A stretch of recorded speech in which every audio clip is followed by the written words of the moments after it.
Hello there.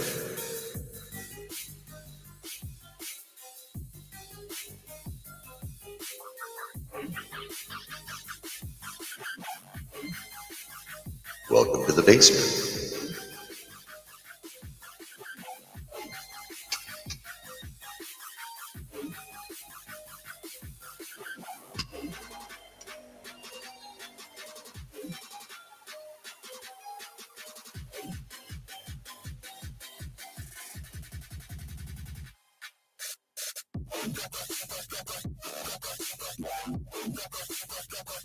I hope everyone had a good week,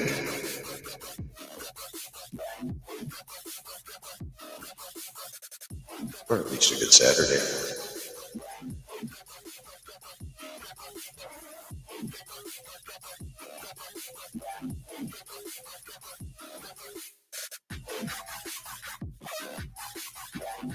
We got some interesting stuff to talk about this week.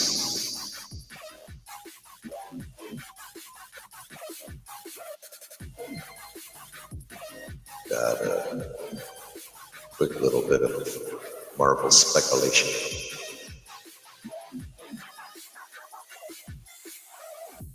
a little bit of Star Wars news,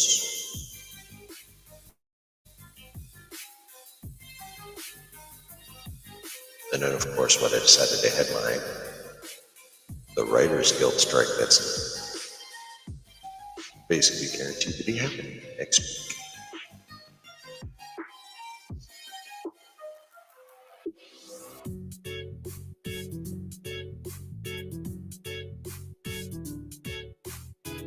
But before we get into all that,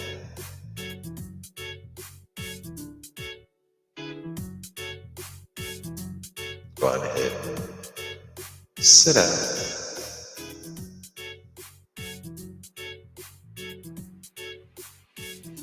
lean back,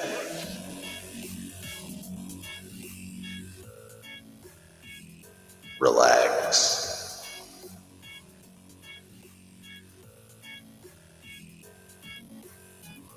grab yourself a little something to sip on,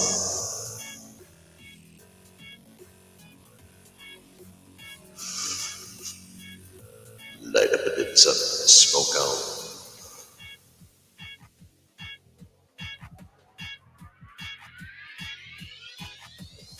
Hell yeah, buddy.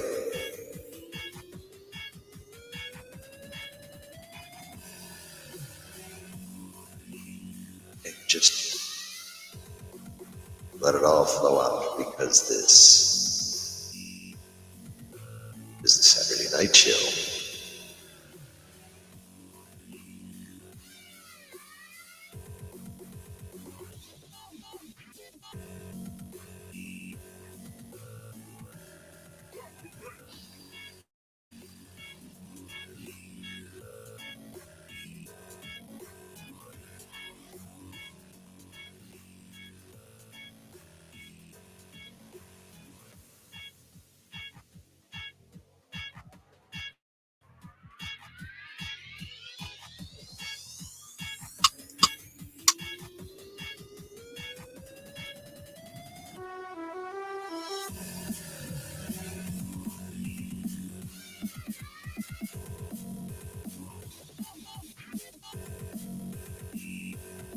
Hello, hello, hello.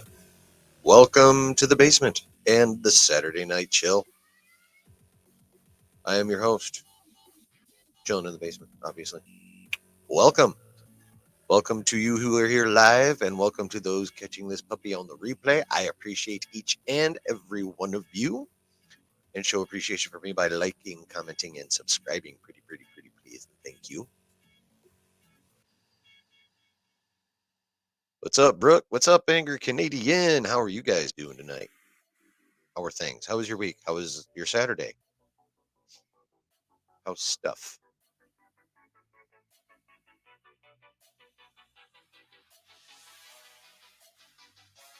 Actually having a pretty decent day today, even though I did have to work for the fun of it.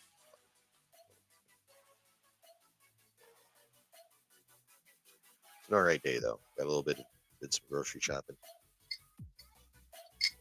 Justin, what up, my guy? What is happening, bruh? Finished first episode of TNG. Also watching Netflix movies, Murder Mystery 1 and 2. See, I haven't seen those, but yeah. TNG, boy, you are entering a magnificent world.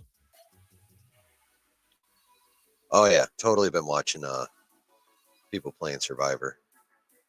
I've watched Justin play, obviously. I've watched Theory play. I've watched Josh play. I've watched the Matt Cave play.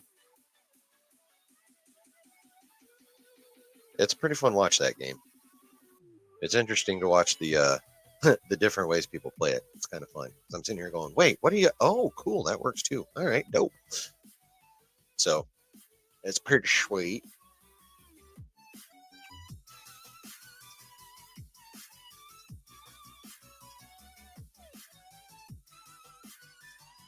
I've got Murder Mystery Movies, sort of fun action comedy films, not meant to be spoiled. Yes. Oh, no, there's totally a place for just mindless fun films or, Jennifer Aniston. Yeah. Jennifer Aniston being in anything is also a bonus. Being in even a bigger bonus would even being in Jennifer Aniston.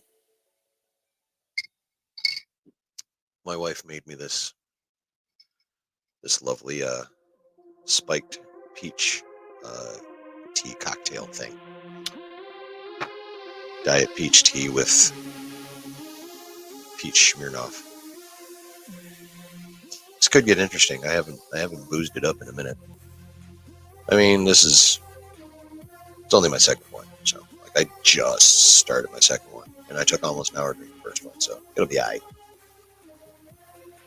Oh, bro, I bet you can't. I bet you cannot. You're gonna be back on that shit on Monday, or are you gonna Apex? What you doing? Or is it like Survivor till you beat everything? Till you beat it, and then you'll go back to shooting motherfuckers. Yes. Yeah, today was at least here in the mitten. Uh, it was rainy and shitty all day yesterday, and rainy and shitty this morning. And then late afternoon and evening, it actually got nice. I'm actually in a fucking t-shirt. Holy crap. Not sure. But, so yeah, that was nice. Sun came out, got like 62. I didn't even have to put a hoodie on for the first time in like a week and a half. Because we did have a nice little fucking heat wave a couple weeks ago. That was nice. It got up like 80. That was nice. I can't wait till it's like that all the damn time. Actually, I take that back. My ideal temperature, like my ideal weather conditions, are like 73 to 76, 7 to 10% humidity, and maybe a 5 mile per hour breeze. That's like fucking perfection for me. Yeah, this afternoon was nice, and then like 10 minutes before I, came down here to finish setting everything up and do my last little bit of shizzle, it started fucking raining again.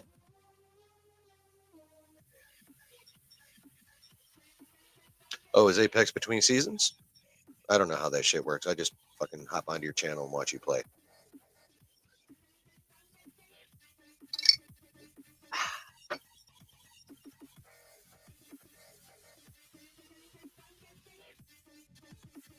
I mean, Survivor looks dope as fuck. I gotta tell you. It really, really does. The only thing that's annoying me about it right now is motherfuckers would be streaming that shit right now. Like, literally, I saw, like, notifications for other people that are, like, starting that shit, like, while I am. I mean, I get it. I mean, Jedi Survivor probably is more interesting than me. But, want my little bit of time, too. Got hacked on last night. What do you mean you got hacked on last night? Like, someone was giving you shit, or someone literally hacked your account and fucked your shit up? I mean, either way, it sounds negative, and I don't blame you for getting sent. But like, which kind of hacking are we talking here?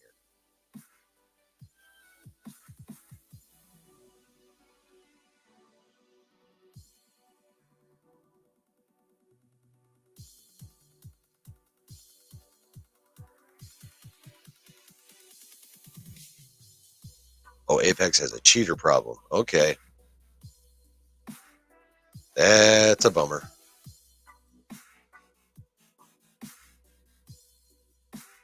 That is a bummer.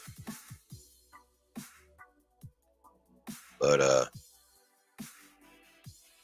going to say right now from the outset, as far as what we're going to be getting into tonight, just to give credit where credit's due right now, so it's all right out in the open. Other than an article from the direct I'm going to go over, pretty much everything I'm going to talk about is sourced from the Hot Mic podcast with John Roca and Jeff Snyder on John Roca's YouTube channel. So, just to make sure I give the credit where the credit is due, because I am no kind of entertainment journalist or reporter or scooper or any of that shiz. I wait for people that do that for a living to do that, and then I talk about it. Excuse me.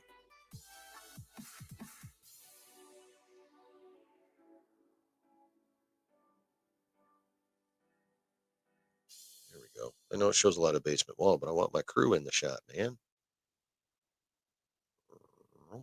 There we go. It still annoys me that, like, Ty only has those 7 Marvel characters for their Beanie Babies. It's kind of a bunch of bullshit. Oh, shit, yo. A little bit of a personal note. Okay, there's, like, almost too little of me in that motherfucker. Okay, well, obviously I need a better camera. That'll come with time.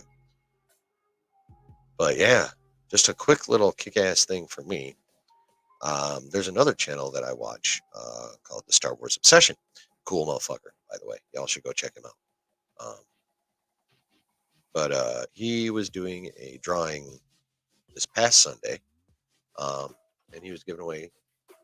What was it? Top prize was a PS5, and then he was giving away some kind of Black Series, just Black Series, whatever. And then I can't remember what the third place prize was, but I got the second place prize. I won um, something of my choice from the Black Series, line of merchandise. And he wasn't too specific about what it was. So I was like, all right. So he messaged so he could figure out where to send shit and whatever. He wanted to know what I wanted. So I'm like, well, like my ultimate greedy self would love the Luke Skywalker Force Effects lightsaber. I'm like, but if that's like way out of pocket, then just a Black Series Legacy character figure would be fucking dope as well. He's like, send me a link. Okay. Now my buddy Scotty's live too. Motherfuckers. I love all those guys, but damn it, Saturday's my night. But yeah, so he's like, send me a link. So I sent him a link. He sent me back a picture of exactly what I was looking for. I'm like, yeah, that's the saber. His next message is done. Send me your address. What? Bro, are you fucking serious? Yeah.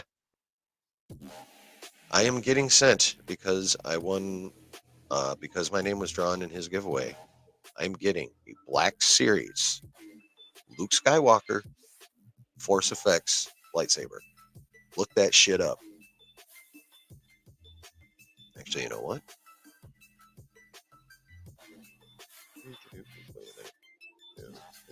No. Damn it. There we go. All right. Open that in from. Roll. Yeah.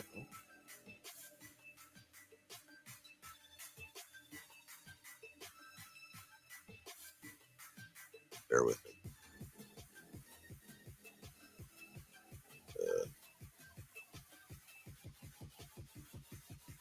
Oops. There we go. Oops. Why? Images.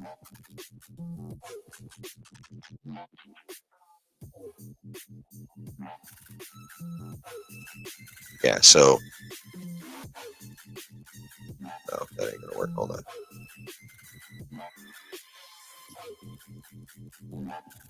Damn it.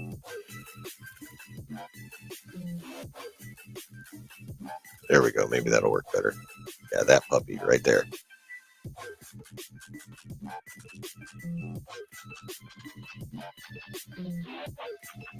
Yeah, there we go.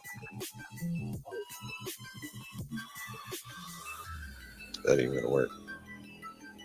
No. Fuck. Oh well, I tried. But anyway, Google that bitch. It's fucking sweet.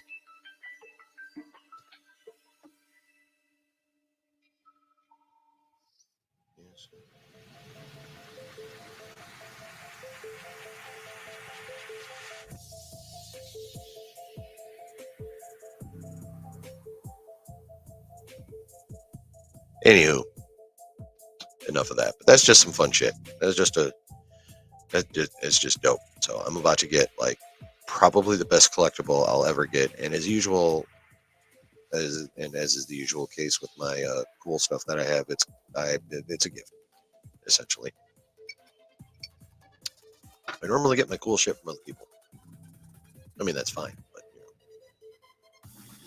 yeah. So I have no idea when it's coming, but there will be an unboxing video. Oh, show 100% on that shit. So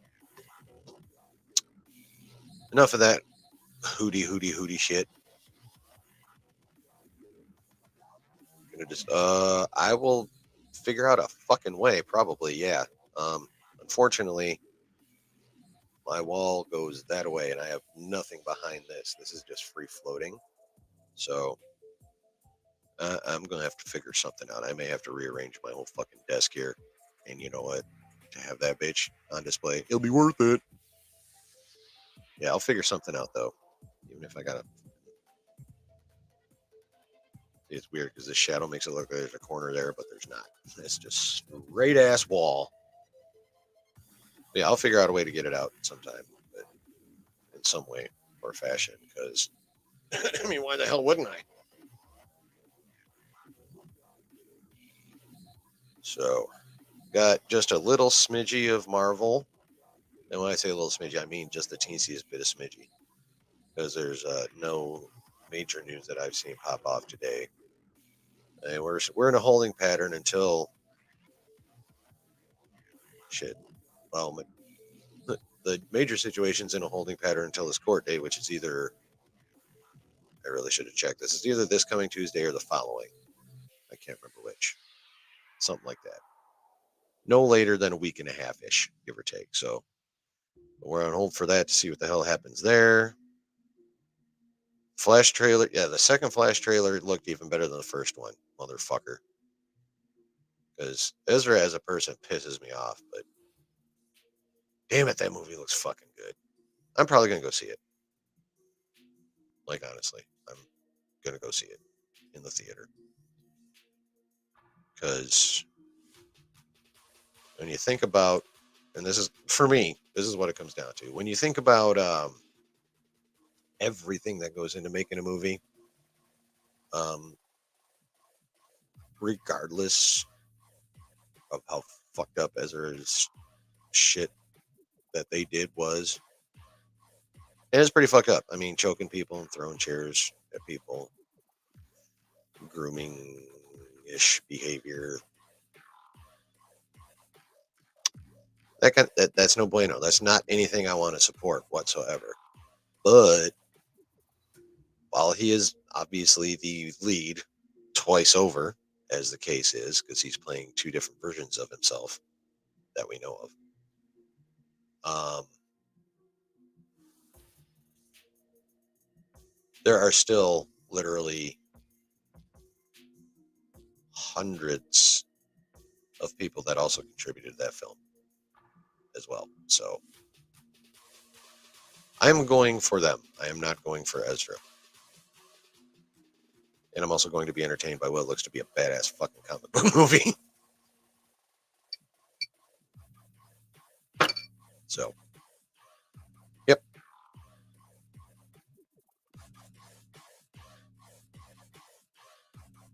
Yeah, them's facts. Some people are just more proactive than others in these situations is pretty much what it boils down to.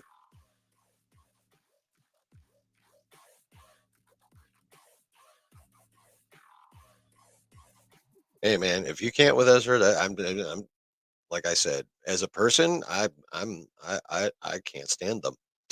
They're useless as a person for me. Um, I'm just hoping they're really entertaining in this film, and that the film itself is really good because they're going to be done with them anyway after this. So, yeah. Well, also, Brooke, Ezra had a lot of principal photography done by the time. Actually, I think principal was wrapped by the time he was into all that shit. Like he had nothing to do because they were done filming, which is a lot of his problem. He had way too much fucking time on his hands and way too little reins on whatever problems he has. So, yeah, we don't know if we don't know if Majors is guilty or not. However, in these times, in this day and age, whether you like it or not, um, companies and agencies and what have you are always going to err on the side of guilty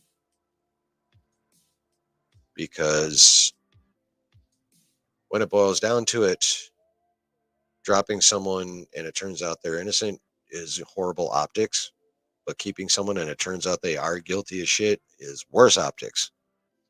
So they are going to take the safe bet and be like, "Damn, we're sorry if he's innocent," but that's pretty much what it boils down to is optics.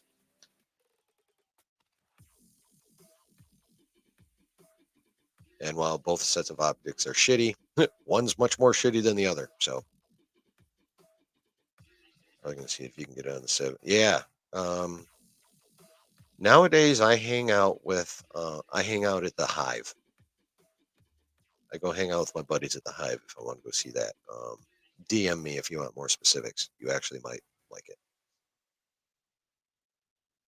I have a link that you may want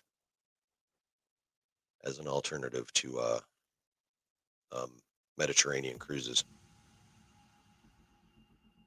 or not Mediterranean, Caribbean cruises, I should say. Maybe from Marvel they can start bringing Doom sooner, but it's only about that would be ideal, Brooke.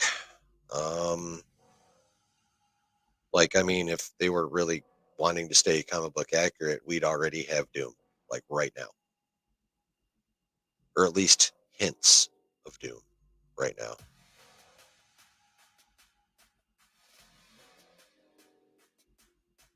But I mean, they can start anytime. They could literally throw an end credit scene at the end of the fucking Marvels. Hell, one of the two Guardians of the Galaxy's end credit scene, if they wanted to. I'm highly, highly fucking doubt they are. But if they wanted to throw one of those at the end of Guardians of the Galaxy Volume 3, they could.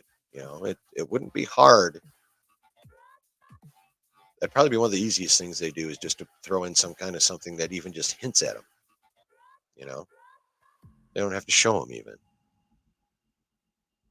They can just show someone in that that we know is associated with them on a regular basis. I mean, they could just name drop. They could even just say Victor Von Doom instead of Doctor Doom. It would be so easy, and all they have to do is hint at them, even all the way through. I mean, they're stuck. They're stuck with Kang through the Kang Dynasty. I mean, that's just the way it is. Whether it's majors or they have to recast it, I don't see any way out of it, honestly. I mean, they named the damn movie The Kang Dynasty, so it's going to be majors or it's going to be a recast at least to that point. Now, after the Kang Dynasty, when depending on they could very easily, because obviously they've done it plenty of fucking times before, film a different ending.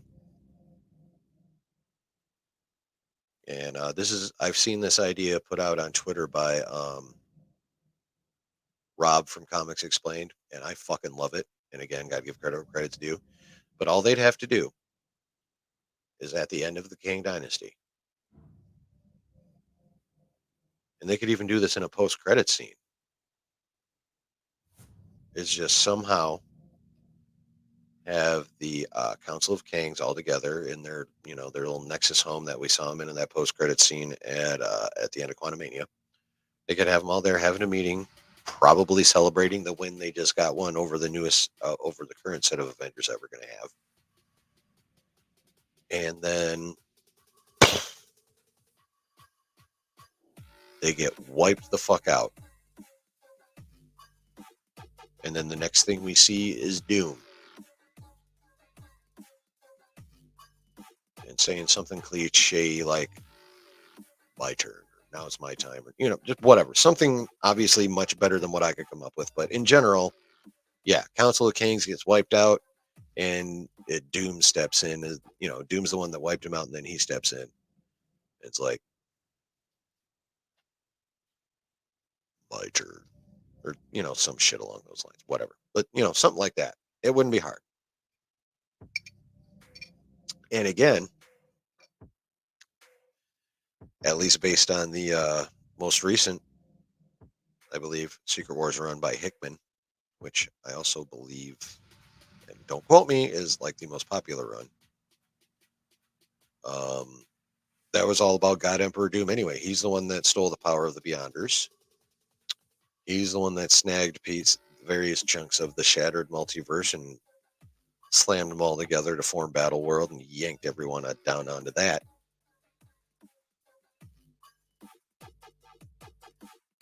I mean, that's basically how it happened in the comic books, and he ended up becoming God Emperor Doom in his pristine white armor and cloak and all that good shit. So, I mean, it should have been Doom from the jump, and it should be Doom now. Honestly, I think they should recast, really. And I don't say that because I think Majors is guilty. I don't know. I haven't decided. I haven't seen enough. I haven't seen personally enough information to make my choice.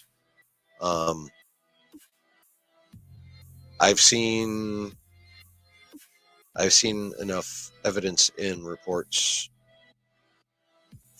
to where I could see a plausible argument made on both sides, but enough for me to be like, yeah, this dude's a fucking abuser, or no, this dude's not a fucking abuser. I got nothing. I can't. There's not enough information for me one way or the other. That being said,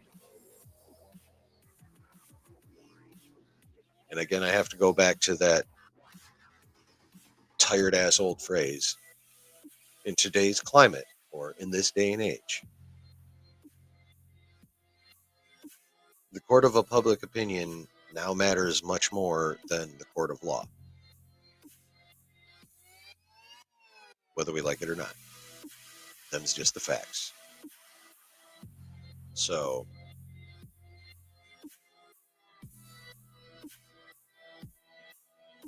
this shit's already been drawn out. I mean, unless on that court date he walks in and the judge is like, "You're good.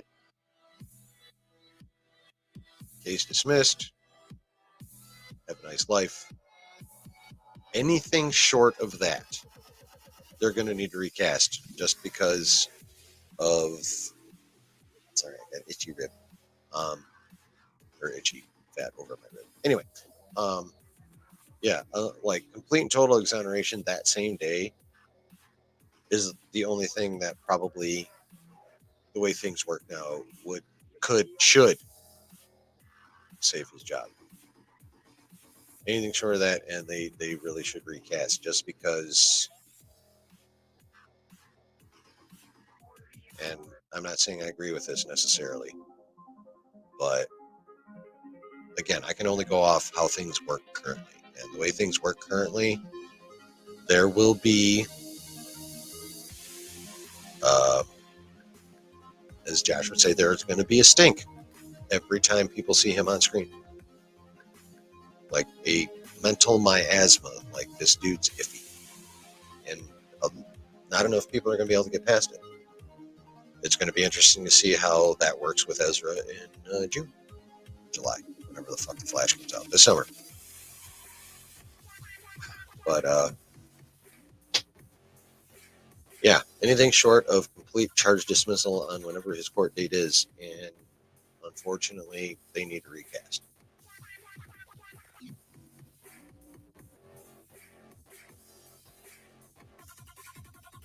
Just because of how things are. He'll come back to Marvel with Doom as one of the main villains. I didn't know you had left. I mean, after Phase 4, I can't say as I blame you much, angry Canadian. But yeah, I mean, Doom is where they should go, and where they should have started. But especially now, they need to pivot to Doom immediately. Brooks, pretty excited for Guardians Volume 3. Yeah, I hope it's good too. I think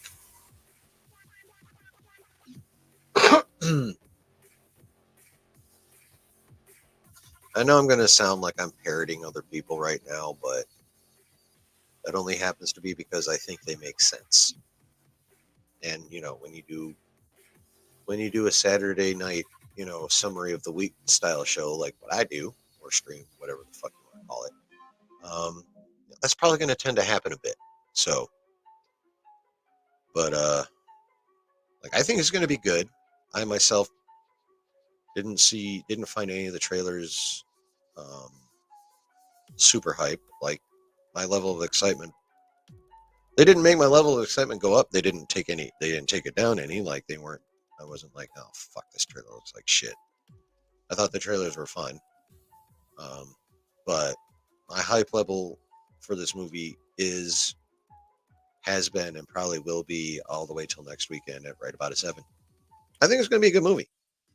I mean, James Gunn himself has said it has zero to do with the overarching multiverse saga.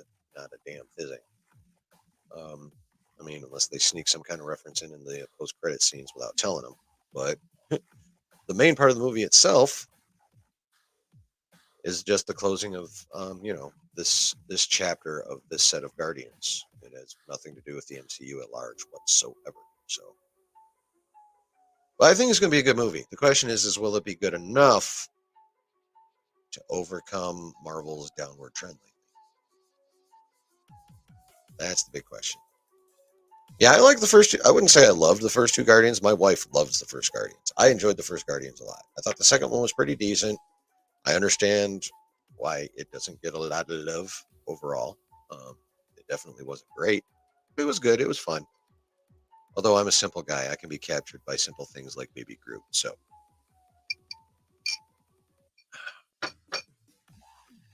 but I enjoyed them both. Yeah, the soundtracks were dope for sure, Brooke.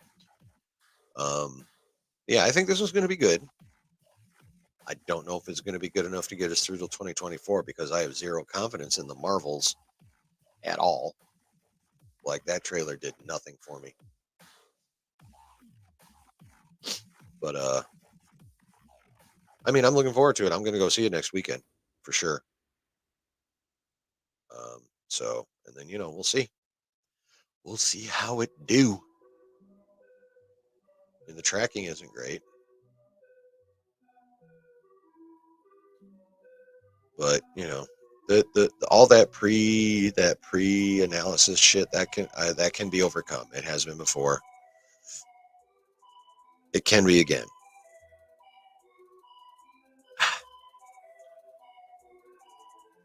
Marvel's trailer, not bad, not great. Yeah, I mean, there was nothing in the Marvel for me. There was nothing in that Marvel's trailer that made me want to go, "Holy shit! I got to go to the movie theater in November." There was nothing to it that gave me that feeling at all. It was just like, oh, that's what they're doing. All right. But yeah, there was nothing in that trailer that made me be like, well, I can't fucking wait till November. I can't wait till November. I can't wait till November. Yeah. Nothing like that whatsoever. So yeah, I think I think we're better. We're going to have to get some mouthpieces because we're going to be doing a lot of jaw clenching till next year, at least in the movie theater. I I do have a fair amount of confidence in Secret Invasion. I'm not like 100% like, yeah, this is going to save fucking Marvel on Disney Plus.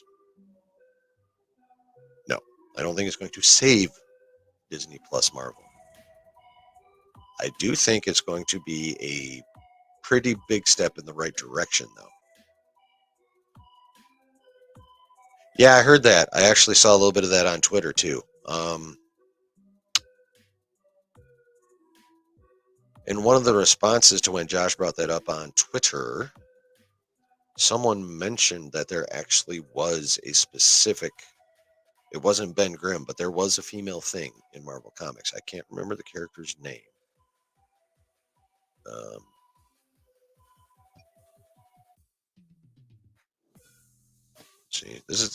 in case, just so y'all know, I'm on StreamYard tonight, so I can't like share my screen or do anything like that. So I'm back to like, because Streamlabs has been pissing me off, and honestly, I'm starting to wonder if it's not the age of my laptop. I'm starting to wonder if Streamlabs might not just be a little too much for my computer. But StreamYard is web based, so it's not so bad. So I've got that on that.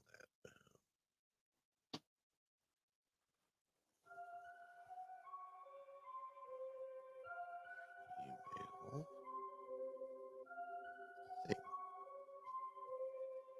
Sharon Ventura was She-Thing. Oh, evidently her and Ben get together according to this comic cover, it looks like. I don't know if you'll be able to see that or not. Probably fucking not, because glare. But yeah, there is a character in Marvel, She-Thing. Her name was Sharon Ventura. Oh. At one time she used the pseudonym Ms. Marvel. Interesting. All right, so there is precedent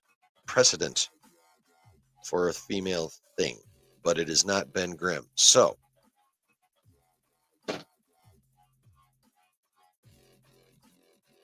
Sheev, how you doing, bro? What's going on, man? We're talking we're talking a little bit of Marvel right now. I do have a little bit of Star Wars shit I'm going to get into after we're done with this, though. So, hang out. But yeah, as for them using actually gender bending Mila Kunis into the thing, first of all, I doubt it. Um, I don't doubt that the subject came up at some point in time at the writers' roundtable or whatever. You know, I don't doubt that the subject came up. I don't doubt that it was kicked around. I do doubt that it'll come to fruition. Um, at least I doubt Mila Kunis will be playing Bonnie Grimm or whatever. Um,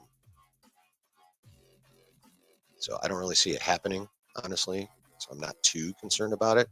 It'd be weird unless they actually use the Sharon Ventura character that's already in existence. That would be weird. Um,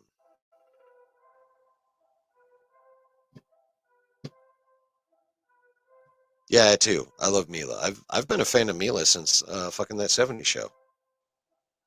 I mean, it was kind of a bummer later on when I found out she was underage for the first couple 3 seasons, but um, yeah, no, I've always been a fan of hers. So I don't know. I don't see it actually happening, honestly.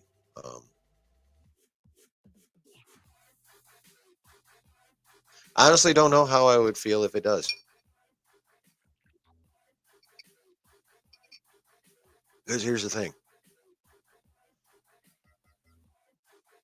I am a firm believer in there are certain things you just don't fuck with. But I also am firmly a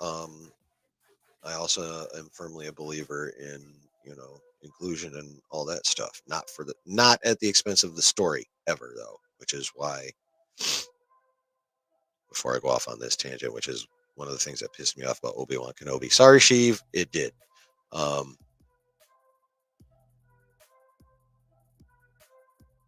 and I honestly don't see, unless they use the actual existing Marvel Comics character, I don't see how it makes any sense to just gender bend Ben Grimm. So it's kind of where I'm at on that. I'm not against it for any kind of like red hat political reason.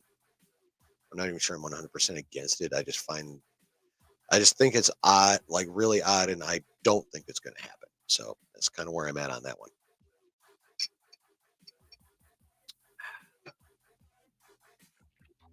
So I know that's like some massive fence riding shit, but that's kind of, I'm a Libra, okay? My symbol's the fucking scales. Balance is my shit. Astrologically, balance is my jam. So that's how I like. I'm not a big believer in astrology overall, but they do. Astrology is kind of like Mike Zero or Doomcock. They fling enough shit around, they actually hit the wall sometimes. So,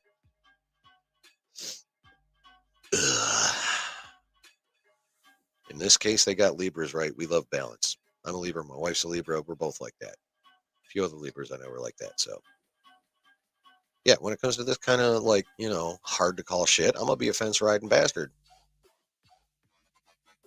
I don't care. But I've got this whole fucking, I got like a page or two of shit I want to go over. So, let's get it. Oh, one more quick little Marvel thing. Alan, what is going on, sir? How are you? Welcome. How you doing, Sheev? How are things over on the west side? I didn't even ask you. And how are you, Alan? I'm not sure what part of the world you're in. But how are things where you're at? Then I'm going to start getting into all the shit I'm stealing from the Hot Mic podcast. I'm reporting on their reporting. That's what I'm doing. I'm not stealing. I'm not plagiarizing. I'm just giving my take on theirs. Yeah, how are things with you, Alan, and you, Sheev? My apologies, Sheev, for not asking that right from jump.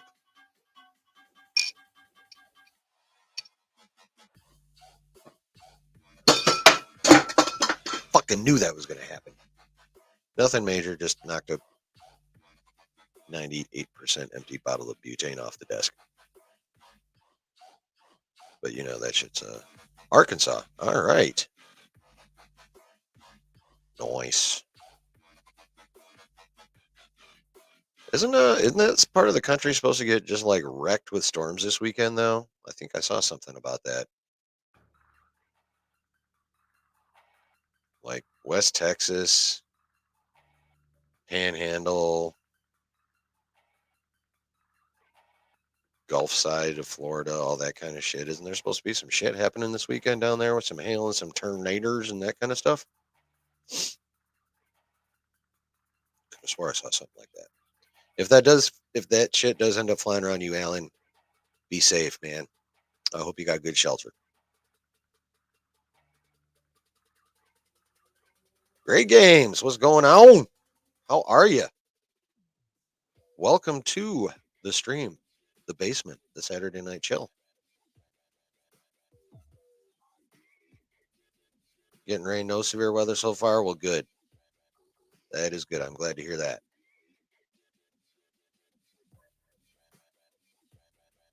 Glad to hear that.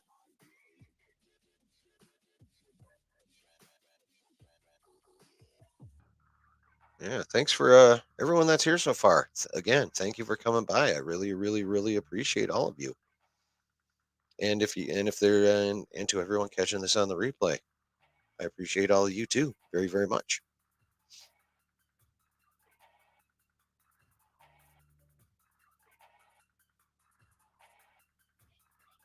Oh, you're in Central Florida in the tornado watch? Yeah.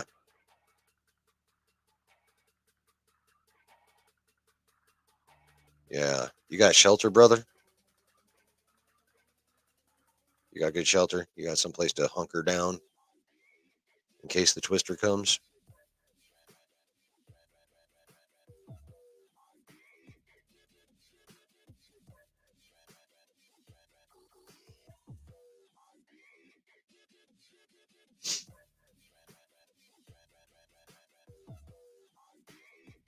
But yeah, we were just talking a little Marvel-y stuff, hypothesizing on some of the rumors, giving our takes. Good.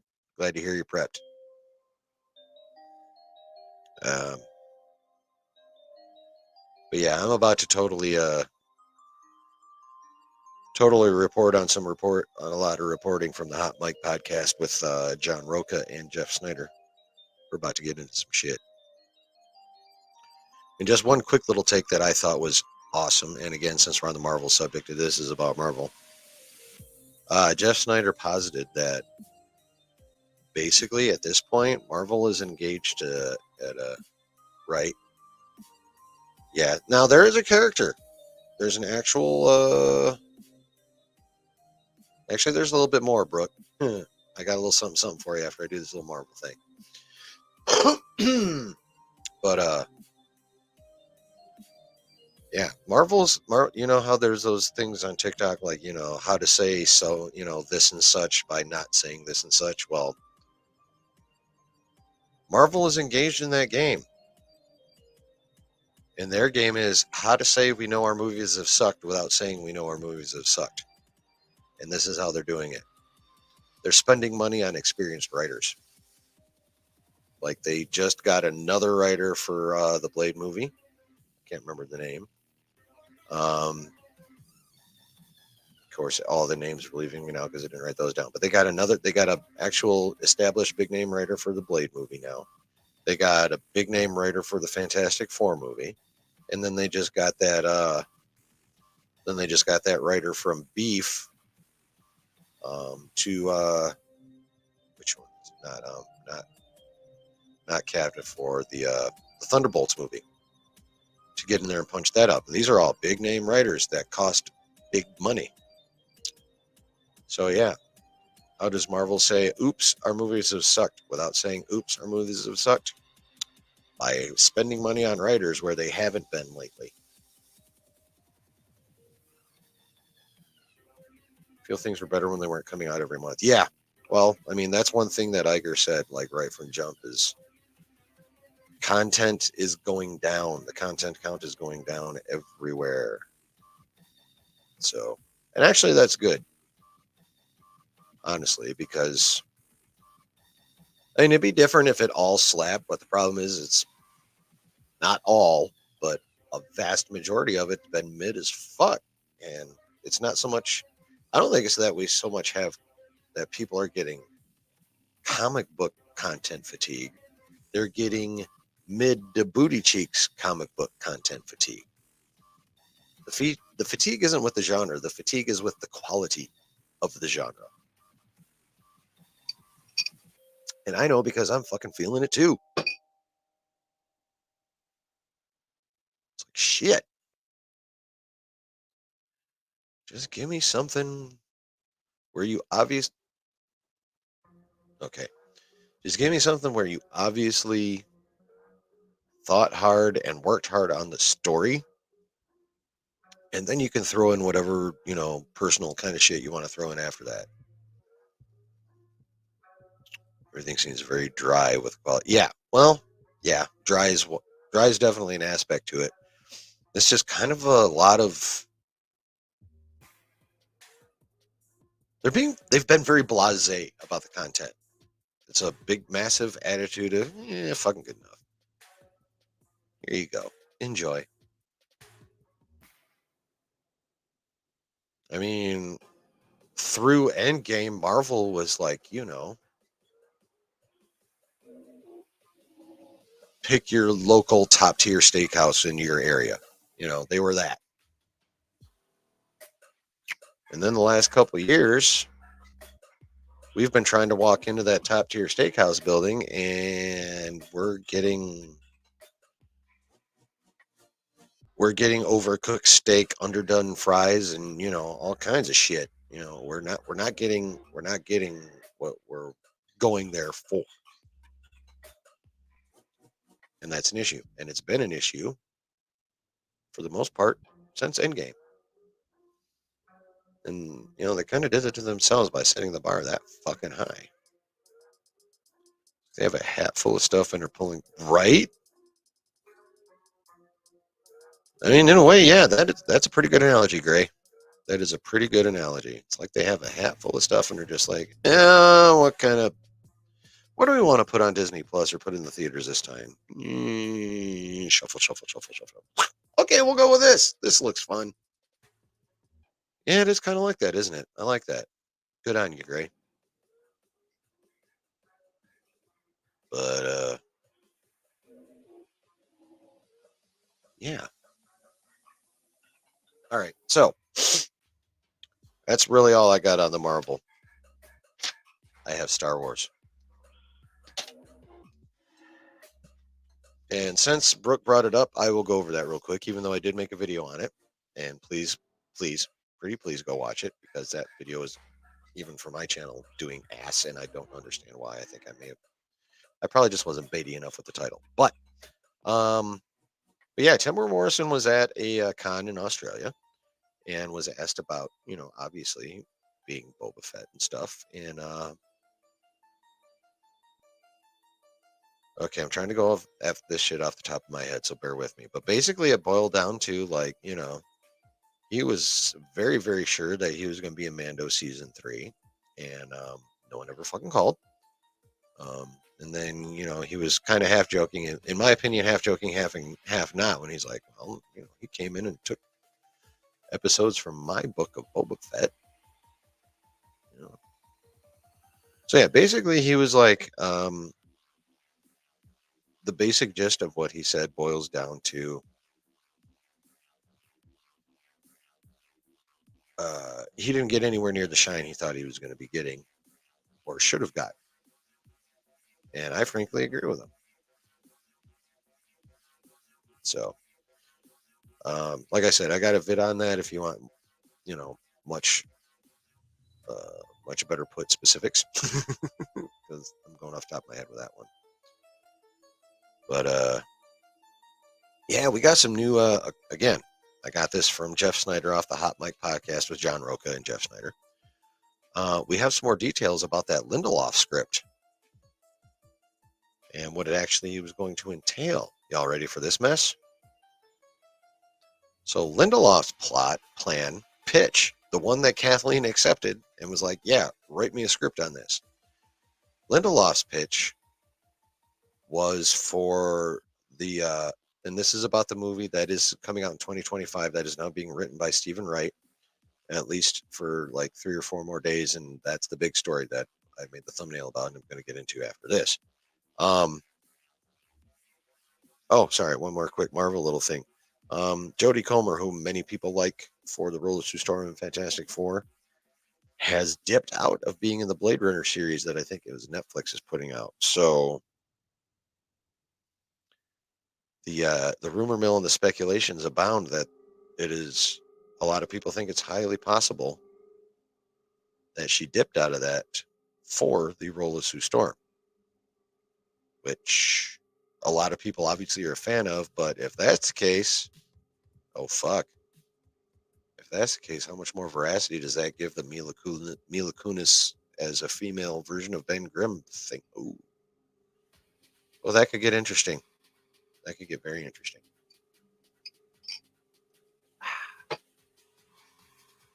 So there's that. Anyway, the Lindelof script, the Lindelof situation. Obviously, we know he got booted a while back or left a while back, and Stephen Knight has taken over the writing of that script.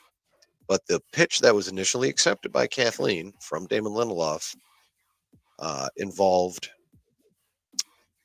the movie starting about 60 years after Rise. That is 60. 60, not 16, 60. And it was going to be obviously a very much older Rey that was going to be training 2 young Jedi. Originally, both were going to be cast as people of color. I don't know why people feel the need to bring that up, but whatever. You're getting two young Jedi leads. They're going to be people. They're supposed to be persons of color. Um, and things are supposed to be happening in the galaxy that was going to cause Rey to, I guess, come out of retirement or what have you. Find these two, train them up, begin the new Jedi Order, and as the Jedi are supposed to do, start setting things right in the galaxy again. That was the pitch that was accepted by Kathleen. And they even had a prototype actress in mind. Not that they would have actually gotten this specific actress, but the person that Damon wanted to would have liked to have cast would have been this type of actress. And the prototype they were looking at was Dame Helen Mirren. I believe she is Dame Helen Mirren. I believe she's earned that rank.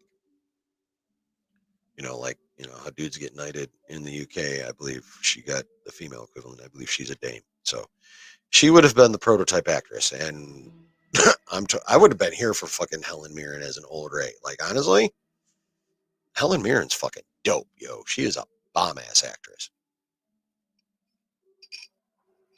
I like Helen Mirren a lot. I think that would have been fucking cool.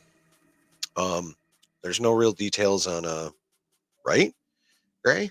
I mean, there's no real details on what the threat to the galaxy would have been or whatever, that kind of thing. But that was the general idea. It was going to be a very much older Rey who was basically going to come out of retirement because of some shit that happens, and she was going to find these two young Force users and turn them into Jedi, and right wrongs and all that good shit. So that was the pitch that Kathleen was like, dope. Damon, we'll go with that. Write me a script. So we did. And things had even gotten to the point where they had the male lead cast. Yeah, Gray, you're right, Red. She kicked so much ass in Red.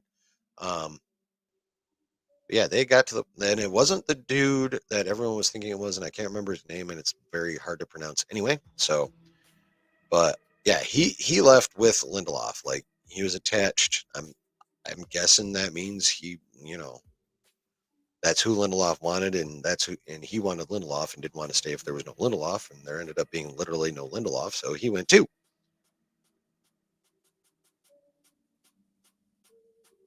I think I should clip that little one just for shits and giggles for a short, because that was really, I don't even know what that was. Anyway, so Kathleen's like, yeah, I love that pitch. Do your shit.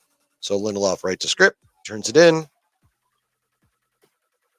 And next thing we know, he gone, and now we're getting Daisy Ridley back, and this movie is being written by Stephen Wright, and it's only going to happen, somewhere between 5 and 10 years after Rise of Skywalker? And yeah, Lindelof actually came out and was like, yeah, they let me go. I didn't walk away. They let me go. This is according to Jeff Snyder on the Hot Mic podcast with John Roca and Jeff Snyder. I'm not trying to pimp them. I'm trying to credit sources. For the record. So, yeah, that was but evidently when he turned the script in, there was enough people that A, didn't like it, and B, evidently soured on the pitch in general, because they were like,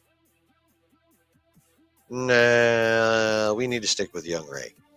And I would borrow a shit ton of money from the mob and then bet it that Kathleen changed her mind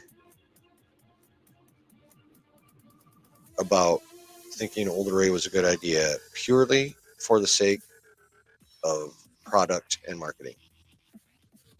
She was probably like, who the hell is going to want to buy a figure of Helen Mirren Rey? People are going to want to buy figures of Daisy Ridley Rey. They want a young Rey, not an old Rey. So guess what, folks? We're getting a young Rey.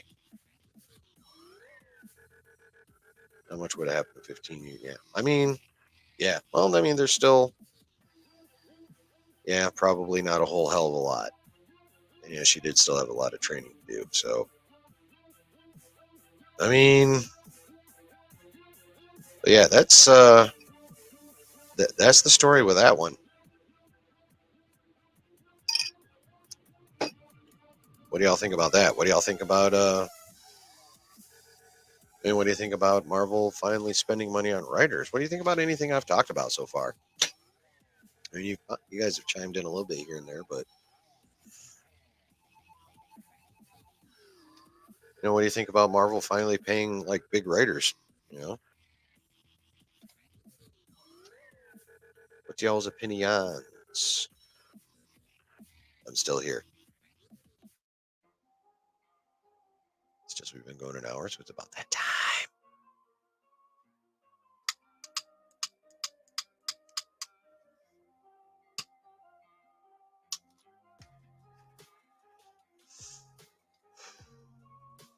Of Marvel adding and writers. Yes, yeah, established writers. I'm not against giving new talent their chances at all, because if you don't give new talent a chance, you're always just going to have old talent and it's all going to get stale as shit anyway. So I mean, you have to bring in new writers and give them shots, and sometimes they'll work out, sometimes they won't. Problem is Marvel's been gambling on new writers for 2 years now, and none of those gambles has paid off. None of them have paid off.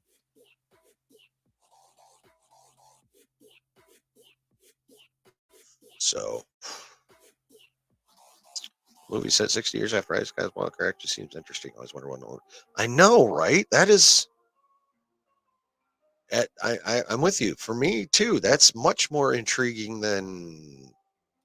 Okay, it's been a decade ish since we melted Palpatine, hopefully for the last time, and I love Palpatine. So yeah, something with a lot of time and a lot of separation would be better. I agree, and not just. Let me start over. It would not only be just for separation from the sequels for a lot of us in the fan base anyway. I mean, just a time jump like that automatically makes things more interesting because so much shit could have happened. You're allowing for a lot more story that can be told that way. So, yeah, I like that Marvel's trying to focus more on quality over quantity as well. If Iger has his way, all of them are Marvel, Lucasfilm, Pixar, all that shit. Great. Star Wars is, I don't know, to be almost in shambles. Yeah, kind of. Filoni is carrying the Star Wars name right now. Ray 60 years later would be great to see her come back on screen as a Jedi Knight Saber trolls and all. Yeah, I mean, yeah. Yeah, I think a bigger time jump would be much more compelling. Are you still lurking, Sheev? What the fuck do you think? I know you are massive into Star Wars, Sheev. Where you at, brother?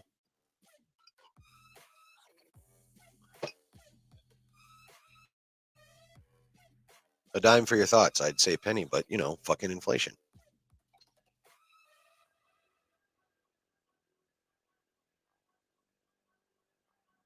What about you, Justin? What you got on that? Let me know what you think. Tell me what you think.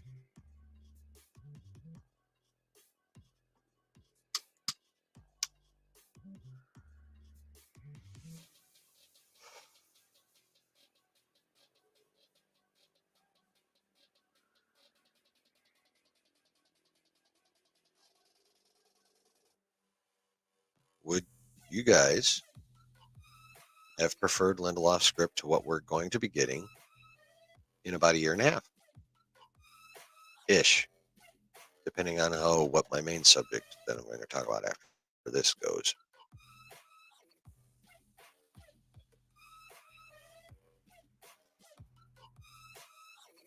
If they want to win people back, they need to start from scratch. New story, new character, still Star Wars. Yeah, I agree. And they have so much. They have such a humongous fucking sandbox to do that into. I mean, they're trying right now with the High Republic, but that is a fully Disney creation. And let's face it, with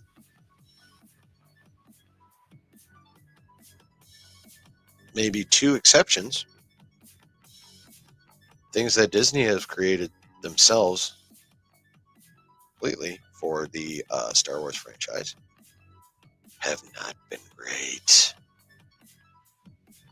So if they're gonna get into a new story or new characters, at least not maybe not new characters to Star Wars itself, but new characters for us to see, i.e., Legends characters, or what is now Legends characters, what most people probably actually still call the EU.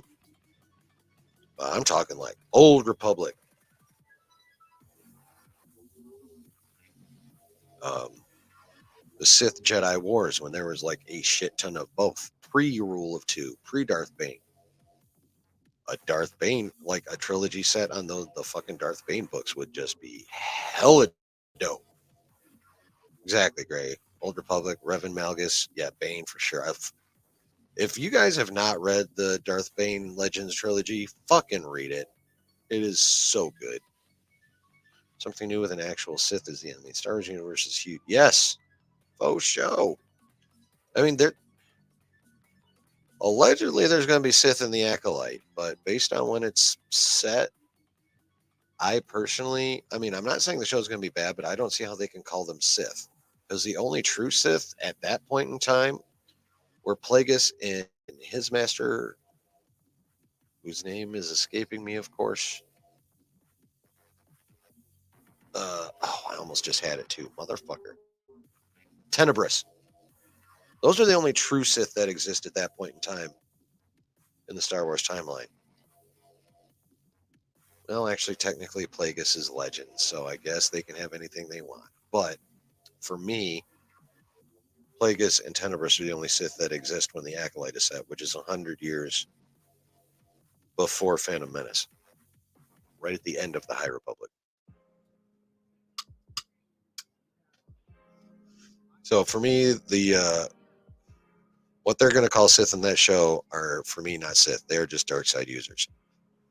Same as Balin and Shin and Ahsoka. I don't see them as Sith.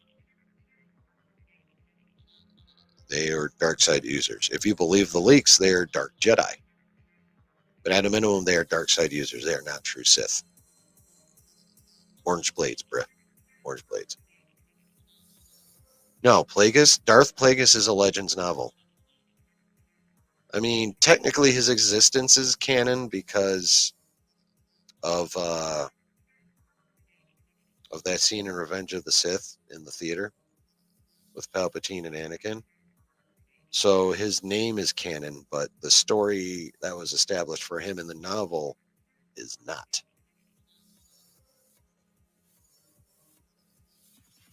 The novel itself is Legends. It's fucking fantastic, but it is Legends.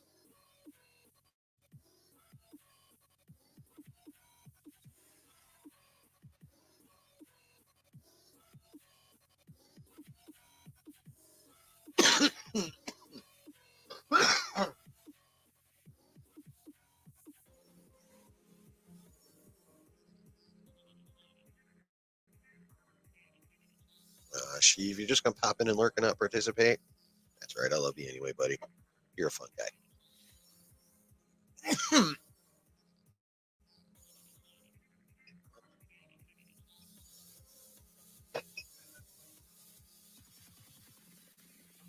So,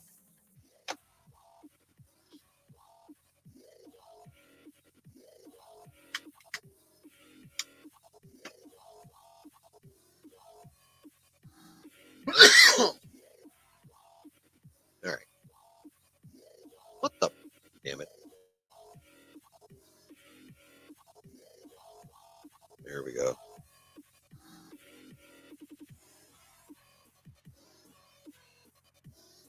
Yeah, just give up on that word, bro. Just give it up.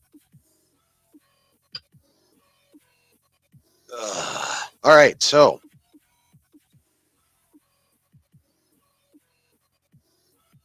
time to the pièce de résistance.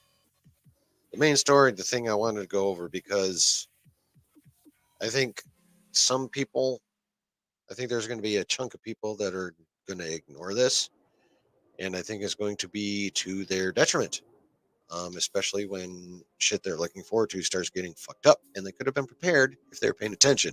So, with that in mind, yeah, it's a cigarette, Justin. Shush. First one I've had this whole stream, so I don't want to hear it. That being said, unless a miracle happens, and according to what Jeff Snyder was saying on the Hot Mic podcast with him and John Roca, and also what I'm seeing online in an article from the Direct, is the Writers Guild of America is going to be going on strike next week, Tuesday, I believe. And when I say the Writers Guild of America, that means anyone who writes anything for anybody in Hollywood. That means all the comedy writers for the sitcoms, all the people writing scripts for movies, the writers for late night shows, anything. It is the Writers Guild of America, and they are going to be stopping writing on Tuesday. Now, last time we had a writer strike was, when was it? 2017, I believe. Sid. This whole big ass article.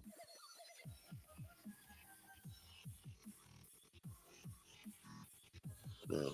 Oh, come on. Damn it, I thought I had this shit pulled up the right way. My apologies.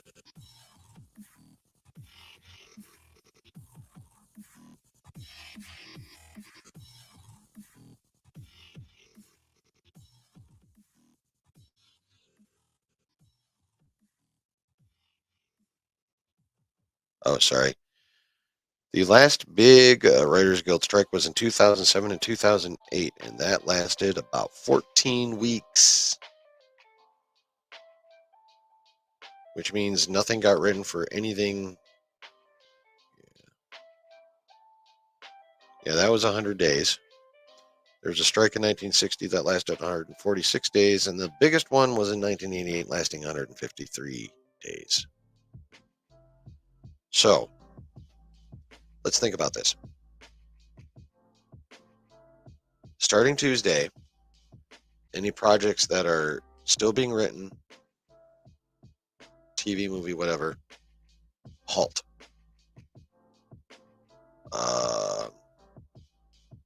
All the daily, all the late night shows and all the, any show that comes on daily will probably have, like a talk show or anything like that. They'll probably have, and they all do employ writers for monologues and shit. They'll probably have about a month of shows pre-taped, but if the strike goes longer than that, you're going to end up with repeats on that. Anyone currently writing anything for any of the IPs we love are going on break. So that script that Stephen Wright is supposed to have finished here within the next couple weeks for the 2025 movie, probably not going to get done.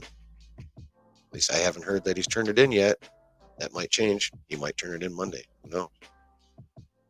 But yeah, think about it. These writers that are punching up all these scripts for our Marvel content in 2024 that we're all been looking forward to because we know this year is probably going to suck. They're all about to not be writing shit for Marvel anymore. Stephen Wright's about to not be writing for that 2025 movie anymore that reports are that Kathleen's job depends on. So I guess that's like maybe one silver lining to this cloud.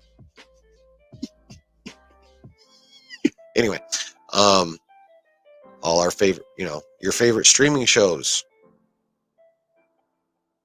their writers are going to be gone.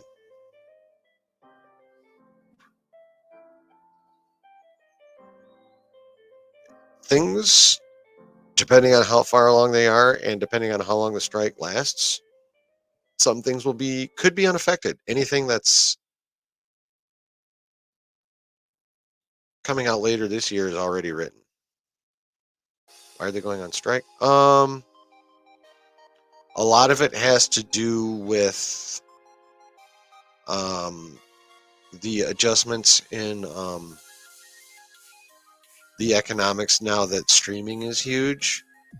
They're trying to get a chunk of the streaming residuals since they wrote the scripts that are being acted out for those shows. So they're trying to get a chunk of the streaming residuals that they're currently not. They're trying to eliminate a couple of things that allow studios to pay their writers less or get more out of them and then end up not using it. Or, let's see. I didn't realize this article was so fucking huge. The Direct put it out. Here we go. The writers want gains in here we go. Direct quote from this article on the Direct. It even says, "What do writers want?" And to quote exactly from the article, I'm just going to read this motherfucker. Specifically, with the current strike, the WGA, Writers Guild of America, seeks gains in compensation and residuals and curbs on mini-rooms, where groups of writers work in advance of the production of a television series to break stories and write scripts. The Guild has argued that the producers are well able to compensate writers more fairly. Here's let's see. The entertainment segments of the industry's major companies, Netflix, Paramount Global, Warner Bros. Discovery, Fox, Disney, and Comcast, NBC, Universal, posted an average $29 billion in annual operating income between 2017 and 2021. Legacy media companies' profits in 2022 were lower, but the companies expect improvement in the near term as they build towards increased profitability in streaming. The Guild also wants to establish some sort of policy on AI and authorship, especially if a writer's ideas are used as the basis for AI-generated work. The WGA's proposal to regulate the use of material produced using artificial intelligence or similar technologies ensures the companies can't use AI to undermine writers' working standards, including compensation residuals, separated rights, and credits. So, yeah. Basically, they want more money off streaming residuals, and they want to make sure that they are not going to get completely fucked by AI.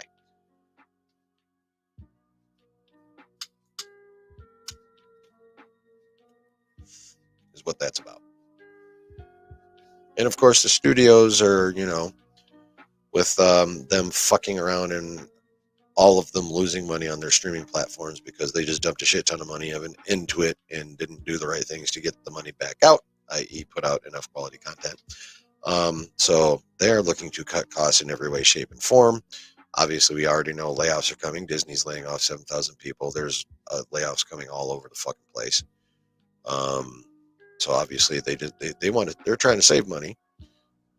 Meanwhile, the writers are trying to get, paid for everything they do, including if they come up with a story that someone's like, oh, okay, cool story, thanks. And then they plug it into AI and get a movie or a TV show out of it or something. So, oh, you're welcome. Like I said, if you want all the full deets, this article on the Direct is huge and it's got fucking everything in it. It would I could read the whole thing, but we'd be sitting here listening to me read this motherfucker probably for at least 10 minutes. It's that big. So, I would go to the Direct and check that out. The article is specifically titled, I had to scroll up that far, WGA Strike Explained, the issues, the stakes, movies, and TV shows affected, and how long it might last. So, I mean, that's the key part right there, is how long will this motherfucker last? It's not if it's going to happen. It's going to happen. Writers are not going to be working starting Tuesday.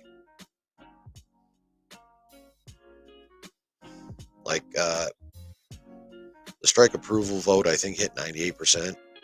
of those that voted in the guild. They're down for the strike to be called. There's Jeff Snyder was talking about footage on Twitter. They're already getting the signs and all that shit put together. They're ready to go. They are literally ready just to hear the word march, and they got one foot out the fucking door right now. It's just the way it is. So the question is how long will those feet be out the door? Because the longer they're out, the better the chances that the shit that we're looking ahead to next year for to start hopefully increasing the quality of our IP again could start getting pushed back. The delays we've already been having could become worse and more frequent if this strike goes on long enough.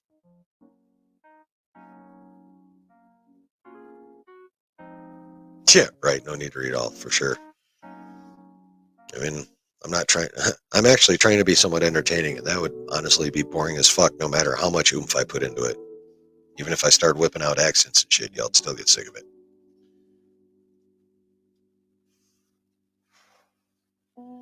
Yeah. Oh, here's a fun thing though. And I kind of actually hope this gets back to Josh just because it amuses me because of how much Josh dislikes James Gunn. But it is being said. Actually, I got another little tidbit too that's very rumory. But here's one very, very rumory, very completely rumory, unconfirmed thing. But it is being said that, believe it or not, James Gunn is actually going to support his fellow writers and dip out on Tuesday along with them and leave the day-to-day operations of DC to Peter Safran for the foreseeable future. I'll just let y'all think on that for a second.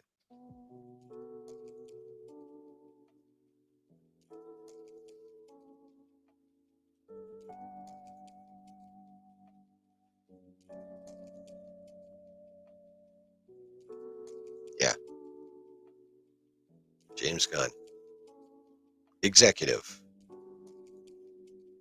Co-CEO of DC Studios. Is allegedly, according to rumor, let me be very, very, very, very clear. Rumor says he's going to support his writers and let Pete run shit for a few.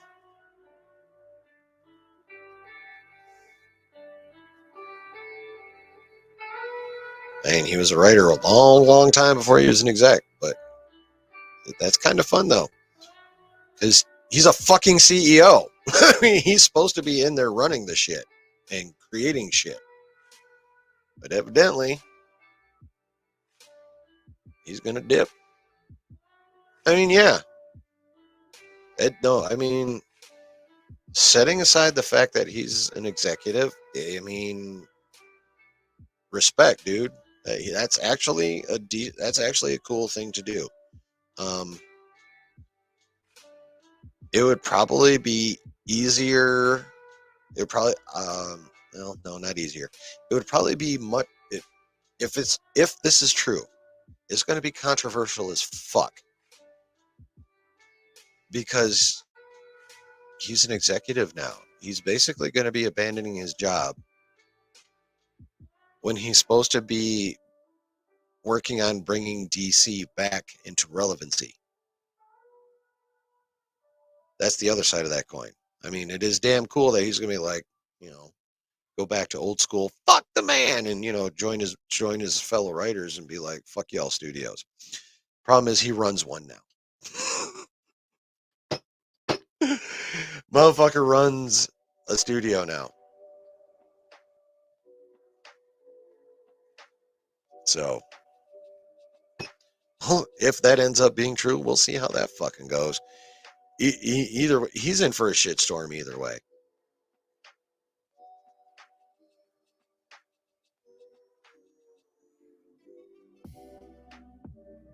Probably less of a shitstorm if he doesn't join the writers. Honestly, I think it's going to be a massive shitstorm if he does.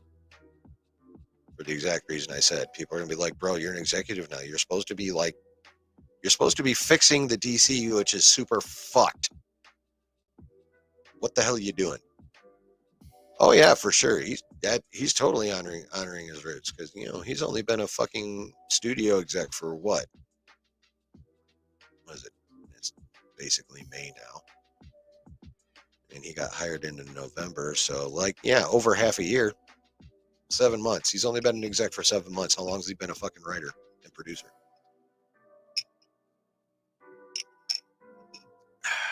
So, I mean, yeah, definitely. I mean, it's very cool that he's remembering where he came from, so to speak. But on the other hand, you've got an entire franchise you're responsible for, homie. So, honestly, I don't care either way because I don't have a lot of confidence in what he's going to do with DC, regardless. And I think Zaslav's going to just end up selling Warner Brothers to either Universal or Apple when it's all said and done.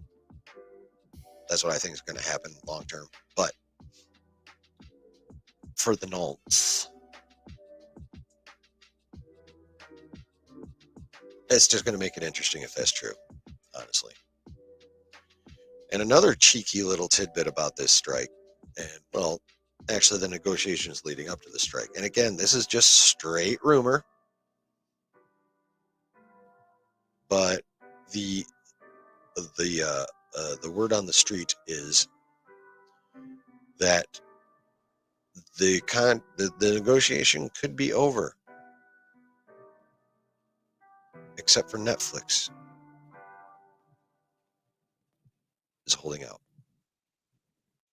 All the rest of the studios are allegedly down, except for Netflix.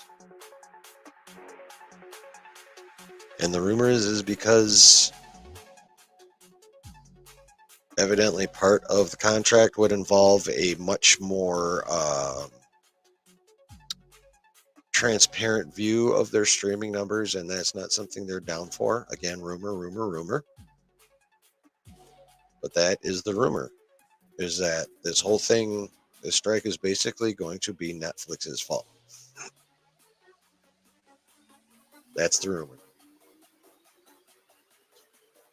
And like I said at the beginning, if you weren't here, my wife made me this lovely peach iced tea cocktail, which is consistent of Lipton Diet Peach Tea and Smirnoff Peach Vodka. And I had one before stream, and I've been working on this throughout the stream. And I only bring that up to say, not that I am drunk, because I am not, but I have to fucking pee like a madman, so I will be right back.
So how about that shit, yo? Oh, and it turns out I might be just a teensy bit tipsy too. Yeah, how about those rumors? Gunn might be dusting his CEO hat for a bit, and this whole thing could be the fault of fucking Netflix. Rumor. Rumor. Both of those are rumor. I can't say this enough. Rumor. But those are some juicy fucking rumors.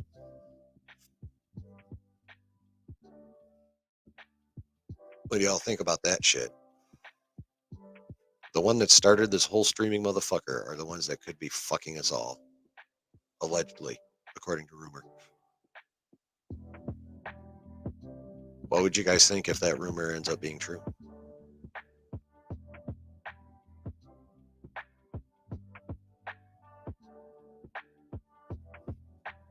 Would there be a mass digestive, a mass divestiture of Netflix accounts at that point? Would they see a massive dip in subscriptions? Especially if the strike ends up going a while and shit starts getting fucked up and delayed.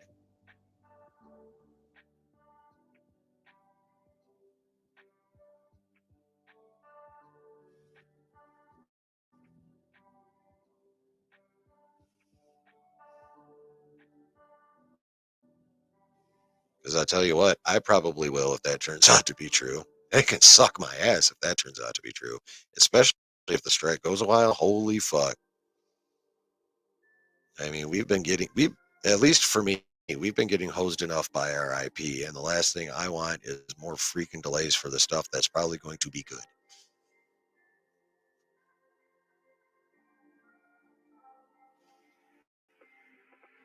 I mean, real talk, I've been kind of kicking back and forth on whether or not I want to drop them anyway.